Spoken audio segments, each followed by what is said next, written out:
After you get a phone call that your spouse has been killed, you don't sleep.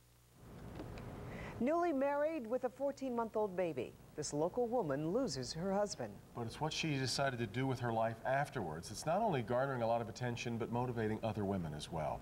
She was a suburban mom with a great career, a beautiful home, and a wonderful family. But that life came to a crashing halt when her husband suddenly died in a motorcycle accident. And after months of mourning and sitting in silence, she figured out how to move on and rebuild her life. Here's Karen Drew with the inspiring story from Grosse Pointe Farms. In the dark, early morning hours, Margaret Carroll's keyboard was her rescue. It took her to an imaginary world of people and places so far away, she couldn't feel her own pain.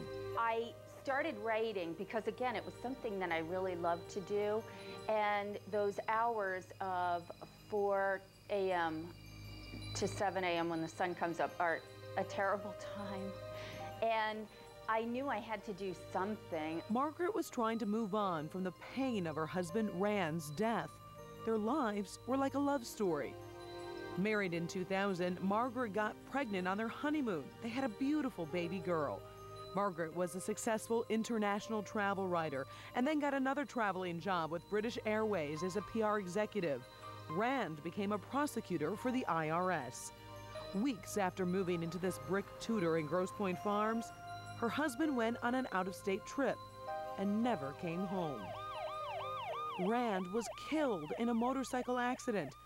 Margaret sat inside her home for the next 6 months, staring at the walls, not knowing what to do next. You lose your partner, you lose your financial security, you lose your vacations, you lose your college fund.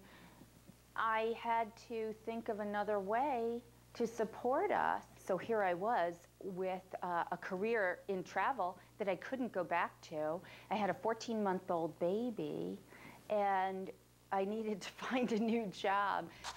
This Grosse Pointe Farms mom, who knew more about baking than writing, then talked to some of the ladies in her book club about her dream to write a novel.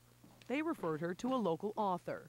She said if she was trying to break into publishing today, she would start with a romance, because more than half of every book sold in this country is a romance novel. So that's exactly what Margaret started to do in the pre-dawn hours, write a romance novel in her upstairs spare bedroom. It was something that I wanted to do for me, and it was legal and non-fattening, and it wouldn't wake the baby. Margaret would get up every day and try to write at least 2 pages. By the end of the year, she had a lot of pages piled up, and it was a novel.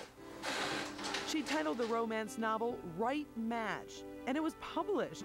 Soon to follow, True Match. Writing novels is one way that anybody at any stage in their life can bring their life experience to it.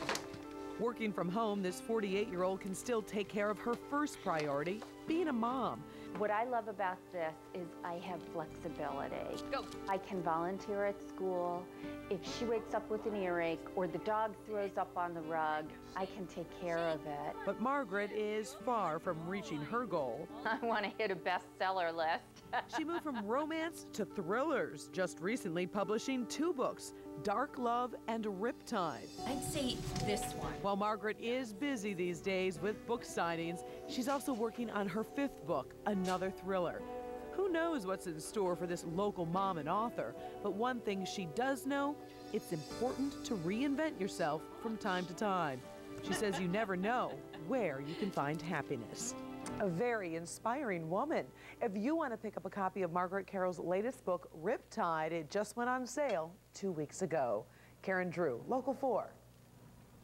And we'll put a link to Margaret Carroll's website and to her new books on our website. Just go to clickondetroit.com. We wish her lots of success with it. Find her way on. Absolutely right.